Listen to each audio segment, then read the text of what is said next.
Hello, everyone. We're here again with another astrobiography. And today we're going to be talking about Ella Fitzgerald.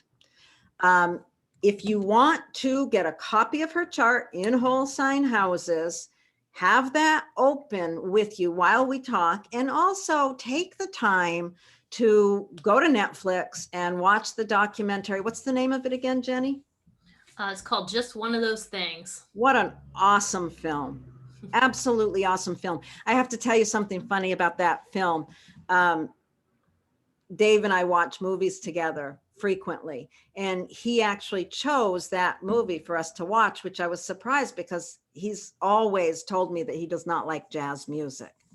And I love jazz. And at the end of that documentary, he was a total convert. So that made me very happy, along with how powerful representation of this chart that movie is. So do you want to open the chart, or is there anything you want to say before we dive into it? No, let's open it up. I also enjoyed the documentary. It was really great to learn more about her.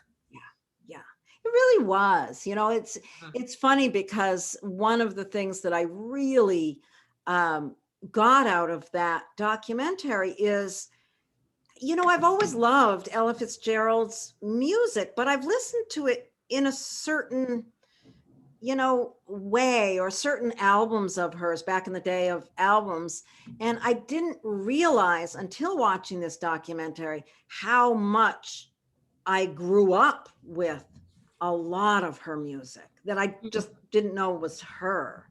So that was really interesting. If you watch this documentary, you'll probably discover that yourself, that there's a lot of her stuff that you didn't know was her, but's in your brain from your childhood or wherever. Did you have that experience when you watched it? Well, you were just making me think that she has such a long career. She had a 60-year on-stage career, which is amazing. And in that career, she did so many different kinds of music. And yeah, exactly what you're saying, where you're like, oh, I'm not sure who she is. Well, I bet you are. I bet you've heard somewhere, because there's so many different things that she participated in. And that's what's so cool, is to have a career that long and to do so many different things with it. So I think that that's part of the amazingness of all of this. But I think it was basically her career, something like really started in 1936 and it ran until 1996. So just think about everything that went on between the 30s and the 90s. I mean, that's just like a massive breadth. So yeah. And she maintained the status of a real, presence in the musical world throughout that whole span of time. That's pretty impressive. Yeah. Yeah. Okay. Yeah. So when you'll learn more as we kind of break down the chart, I think too. So absolutely. Yeah. Okay. So how we've been trying to kind of focus our attention with these charts is kind of doing a few particular things, and then we'll go off from that pattern to some extent. But we want to start because when we're looking at a famous person's chart, many years after they've had their life, what we're usually aware of about them comes from the midheaven, which represents their career or their reputation in the world. So we want to first look at what we see coming from her midheaven. And we're going to look up here, and oh my goodness, she's got a big statement up there, doesn't she, Jenny? Yep, sure does. Her midheaven's in Taurus. And I also just was thinking, Laurie, I don't know how much we've discussed using the whole sign, whole house system here. And I just wanted to mention that the midheaven is a floating point in the way that we're looking at these charts. And so just in case you're like, wait, a little confused, there it is. It's the MC right there. Yeah. And, since you brought that up, I'm glad you brought that up. Yeah, because we do use whole sign houses in working with charts here. And that does make the midheaven and the ascendant floating points. The ascendant will always show up in the first house, but the midheaven can show up in different houses above the horizon. And it actually gives us a little more information about the career. If you see the midheaven in the 9th house, for instance, the career is more apt to have some involvement around teaching or traveling or, worldview type issues. Mhm. If it's in the 11th house, it's going to be more community based or based on large groups in Yeah. some way. So yeah, Right. it gives you more information. So her midheaven is there in the 10th house, and it's just surrounded by Venus, the sun, and Jupiter, all in Taurus. What does that make you think immediately, Jenny? Well, first of all, just you have to think about Taurus, like just the solidity, boom, like the stability and the solidity. So I think about, okay, yeah, 60-year career. Yeah, that's a solid career. And then the other things I think about is that the sun is so close to Venus. In fact, Venus really is basically in the heart of the sun here. So those two things are fused in a very elegant way. It creates a configuration called a cazimi, which just really greatly enhances the power of that Venus because it's right in the center of the sun. So we have Taurus here, and then we have Venus that rules Taurus, both being super accentuated in just one look at the chart. So that's the first thing that we're kind of seeing, and that's right next to the midheaven. So there's going to be Taurus issues. Taurus has to do with music. I mean, Yeah, it's really interesting. I've thought a lot about Taurus's relationship to music, and spending a lot of time in recent years with someone who has a strong Taurus component and has a strong connection to music. One of the things that I've really come to understand is that Taurus feels music in the body in a really different way. Yeah, it's a physicality that's connected, which is, yeah, to me, I don't have any Taurus in my chart.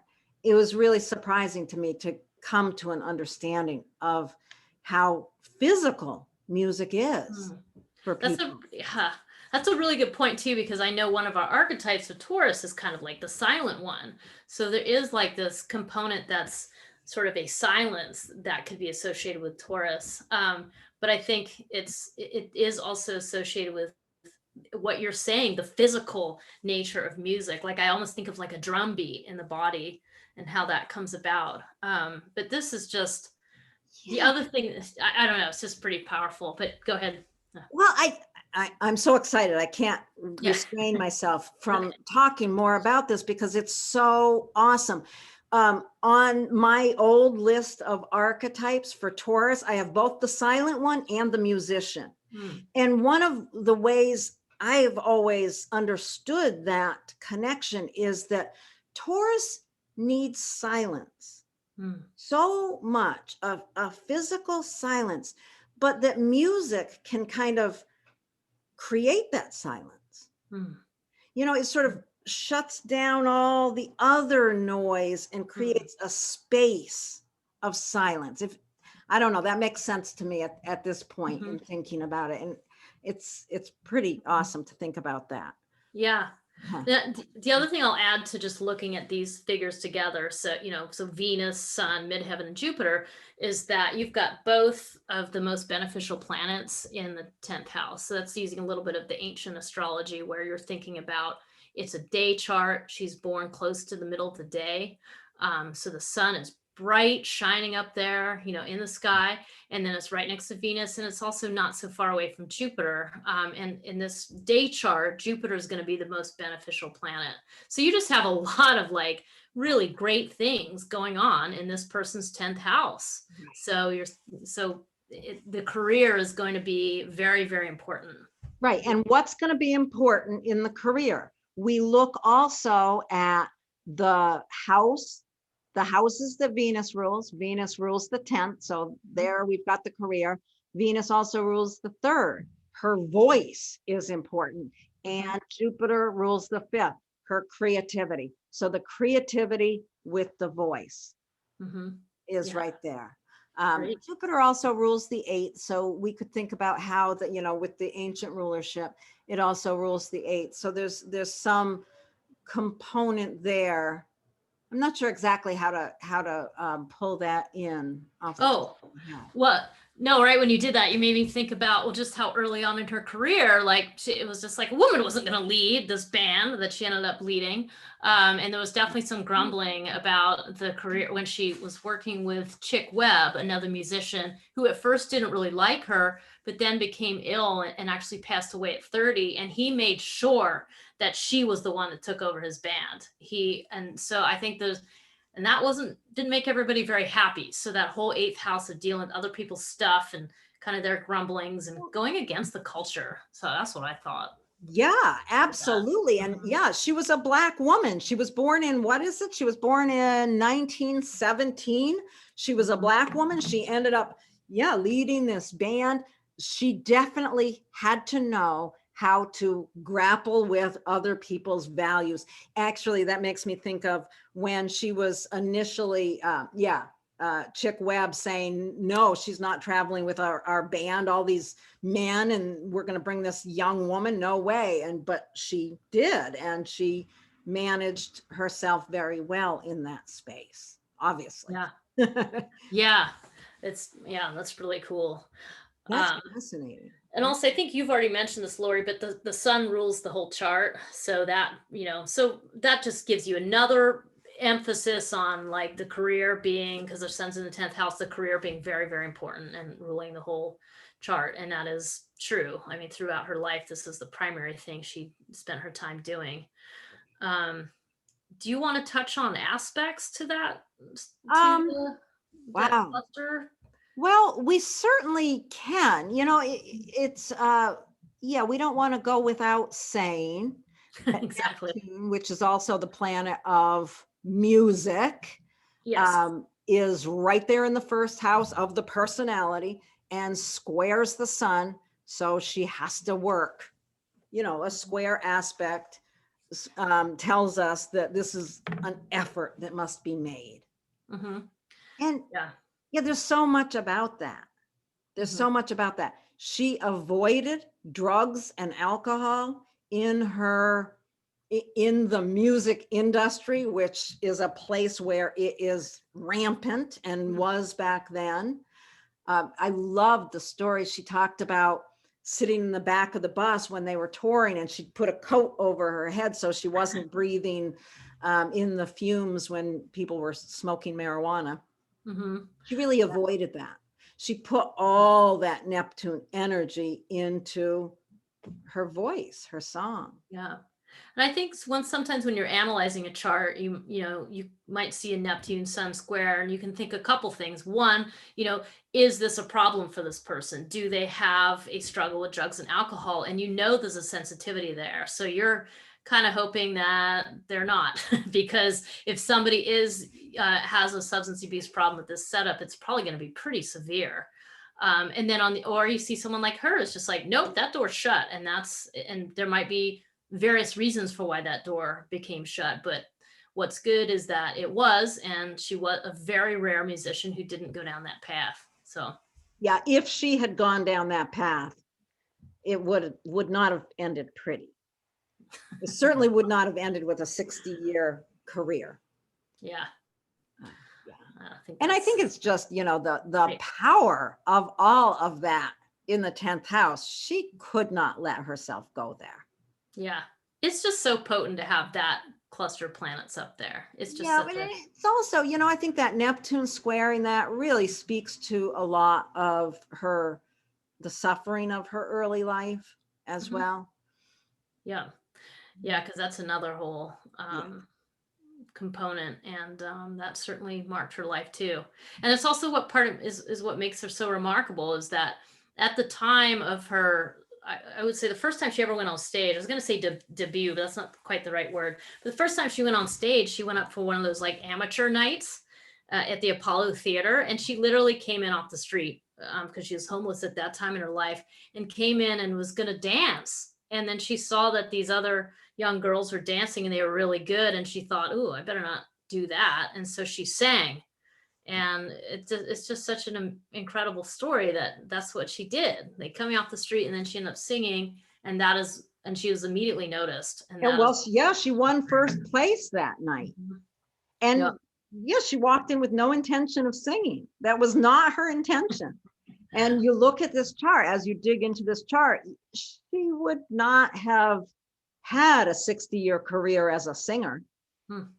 She was not made to be a dancer. Yeah, she had to take on the mantle of the singer. Hmm. That's Yeah. amazing. And I think, yeah, I mean, to me, that kind of makes me want to go to the moon a little bit because of the moon's a Gemini and it's so different Yeah. from Taurus. Let, So you want to let's talk about that? Can we wait on that and talk about the ascendant first, Mhm. and then talk about the moon when we get into the archetypes? Because yeah, that moon is really potent. There's a lot to say about it. Mhm. But if we could just do the ascendant first, is that okay with you? Sure, let's do it. Okay. I'm going to make all this stuff go away. And now we are going to look at the ascendant. So, what we've been talking about is her career, how she's seen from a distance, her reputation and her career. Now, in looking at the ascendant, we're looking more at, how do her friends see her? How is she seen from that space of just personality, which really doesn't take us very much away from what we were already looking at for the midheaven, because it's really the same thing, because that sun rules the ascendant. So I guess that's why I wanted to do this first, because I think this is just, it just says what we've already been saying. Yeah, it's like the final sort of emphasis on the same topics. Right, it really is. The only other thing I want to say about um, the ascendant and the sun ruling it is that I just want to note that Pluto sextiles that sun. Yeah, that's And yeah. what would you say about that? It's like a easy channel of empowerment coming her way that all she needs to do is sort of accept it and is hers and she does it. So it's pretty it's like this influx of empowerment. Empowerment, yeah. Yeah. And it's so interesting that 12th house is kind of what's unconscious, what is under the surface that we don't consciously recognize, but it's there. And there it is, right under the surface. There is that power, that strength. And then we're going to go to the moon again. But let's just clear up this and then start talking about the archetypes.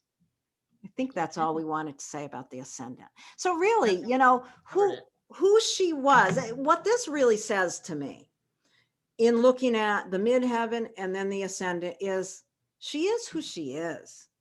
Whether you knew her from sitting in the back of a club watching her perform, or if you were her friend and you're sitting having a cup of tea with her, she is who she is. She doesn't have one expression for people who intimately know her and a different expression for her fans. She has one expression. Does that make sense to you? Yeah, absolutely. Yeah, well, I mean, because you wouldn't normally think of the Taurus archetype's going to be quieter and, whatever. But then in the 10th house with the sun ruling the ascendant, it just puts that Taurus archetype on center stage for all to see. It's an interesting thing, but in a way, it doesn't really, it's what you just said. It's what you see is what you get, like, boom. And if you look at when you watch the movie, you'll see, I think she looks very Taurus.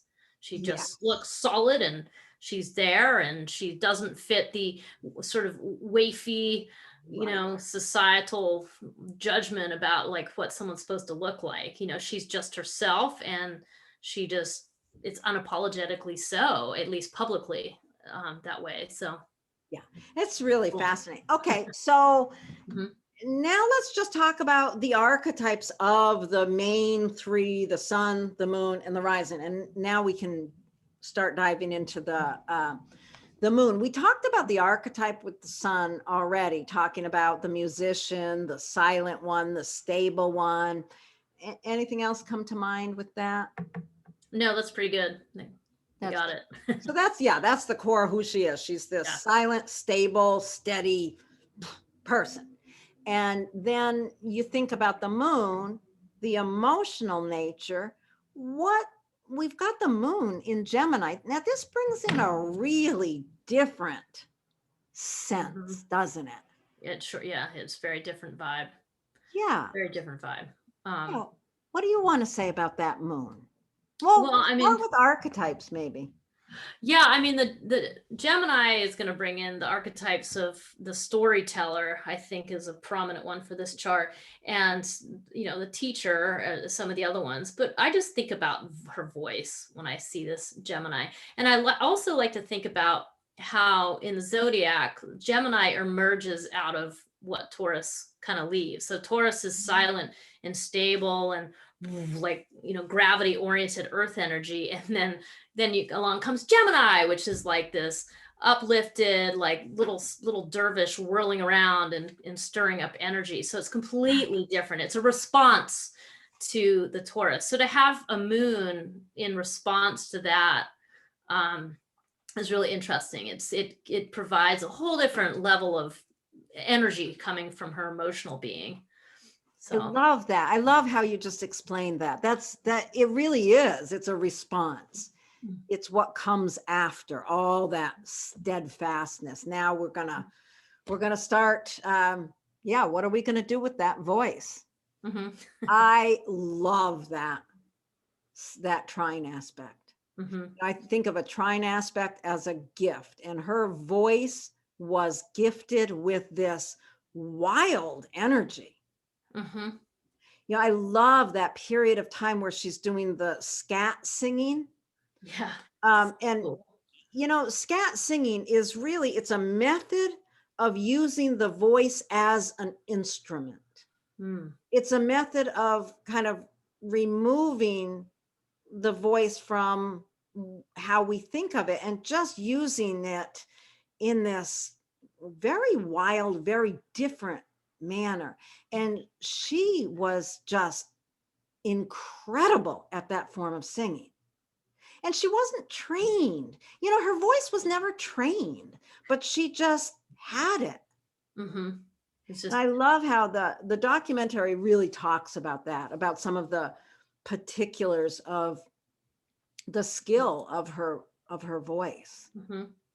I also kind of like how when you just highlighted that aspect, it sort of pops in my head as it being sort of like a two-way street. So not only does she have this Uranian quality to her singing, but just that her emotional being, the way she sang, had an impact on the more collective forces. So like thinking about Uranus is a little bit about society, and like people would go in of all different ilk, and just be moved by her voice. And I think that there's a real power to that. So that just popped in my head. I like that. Yeah, that's really interesting. I like that because her music it transcended all the boundaries of her time. And I also love that makes a little triangle there, the Mars in Aries. And that's actually, I hadn't really thought about it, but Mars in Aries is such a statement in and of itself of I'm gonna do what I'm gonna do, and nobody's gonna stop me. It doesn't matter. I'm a Black woman. I'm gonna be the leader of this band, and it's gonna support me in my work. I mean, incredible, really. Yeah. I really like because if you look at Taurus by itself, like Taurus doesn't want to move a whole lot. Taurus is ready to just be silent on the earth, right? But then you throw in this Mars and moon, like moon in Gemini, so the levity of that air moon, and then Mars very happy in its own sign, very content to just be like kindling fire, to just get the fire started. And so those two things together are really what lifts the Taurus up into the limelight in a lot of ways. It really jazzes up the energy in this chart. Jazzes it up. Or pun wasn't really intended, but hey, whatever. Hey, it works. It works. I think that right there is such a powerful statement in this chart. Yeah. I was thinking, I can think of another musician who has a lot of Taurus, but then when you peek into the chart, you see some Aries. That's what gets it out there. And that's Michael Franti.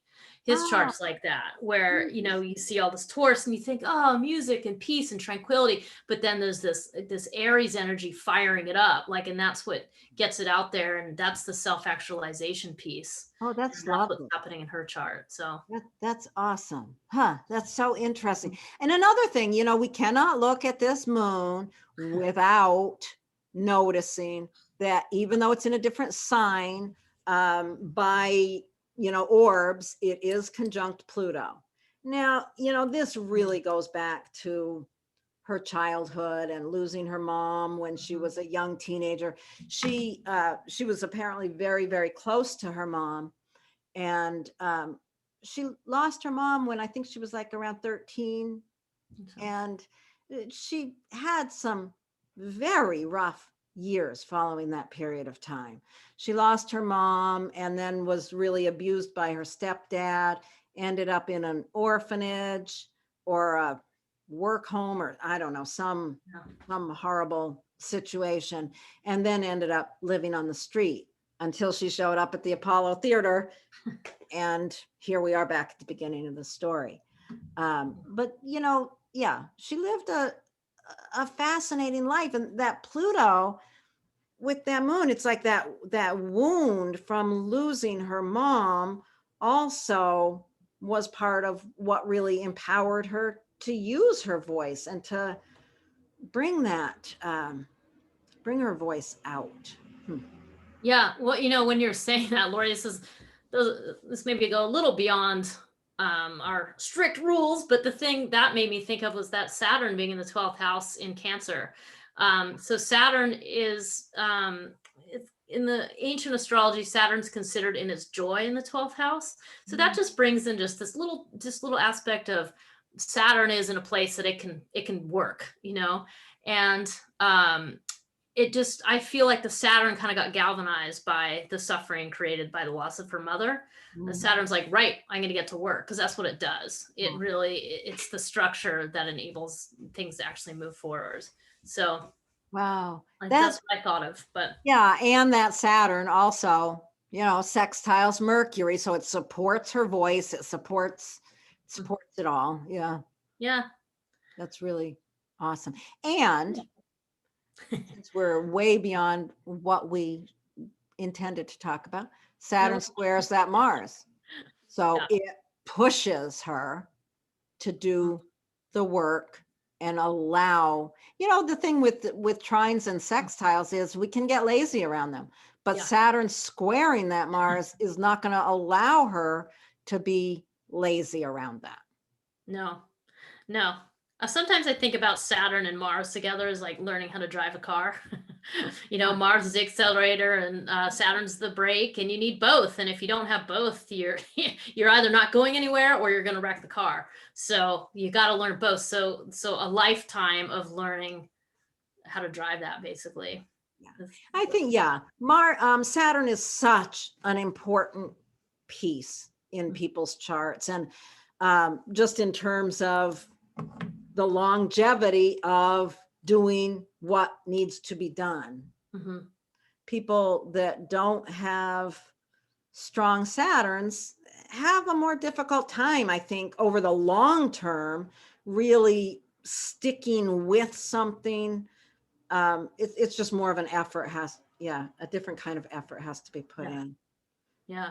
But people when they're first learning astrology think, oh, I don't want any hard aspects from Saturn to my planets, but you really do. You really do. They are in the long run very supportive. Yeah, it's a helpful planet, even if difficult. Yeah. Well, the other thing I'm thinking, Lori, too, just as a final note, is that I know before we started filming, we talked about how her career got started at roughly the same time as when Uranus went into her 10th house and went over all of those Taurus planets. But I also realized that Taurus is roughly over her midheaven right now as we're talking about this video in filming Oh, the video. So it's a pretty fun nerd moment for us astrologers. Like, ooh, oh synchronicity. yeah. Well, it is Yeah. really interesting. They always, the charts live on. Mhm. They absolutely live on. And when you see someone who's long been off this planet, all of a sudden come into the news or in some way highlighted, if you look at their chart, you will often see that there's a big aspect going on that is highlighting that life in current time. So it is interesting to think that as Uranus is once again going through Taurus, yeah, somebody's making a documentary about her. There's all of that. That's quite interesting. I'm really glad you noticed that, Jenny. That's great. That's great. All right. Are we? Have we done our job? I think so. I We'll let you love tell it. us by posting in our comments here what you learned from this video. But yeah, it's a cool chart, and she's an amazing person. So she is. Yeah, get a copy of this chart. Watch that video, especially if you don't like jazz. Oh, I just want to add one other thing because I keep thinking about it with her chart, and that is I bet almost everyone watching this has heard that song, A Tisket a Tasket.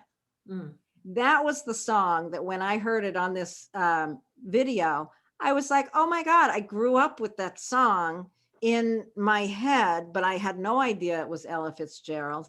And, just thinking about her losing her mom at about age 12, 13, right around there, and how, these early traumas keep us in some manner, some part of us stuck in that age group. And I think of her doing all these little kid songs. And I think that is really connected with the trauma she experienced of losing her mom. And I think we can end it on that note. You think? Yeah. Okay. Well, You want to fun start to do sharing? Yeah. Okay. All right. So for anyone who's looking for consultations, you can find Jenny at hiddenpathastrology.com. Jenny teaches and does consultations, and you can find me at astrolore.org. And I do also teaching and consultations on Zoom or recorded readings. And yeah, leave us some comments, share this video with anyone that might be interested, and thanks for watching. Thank you.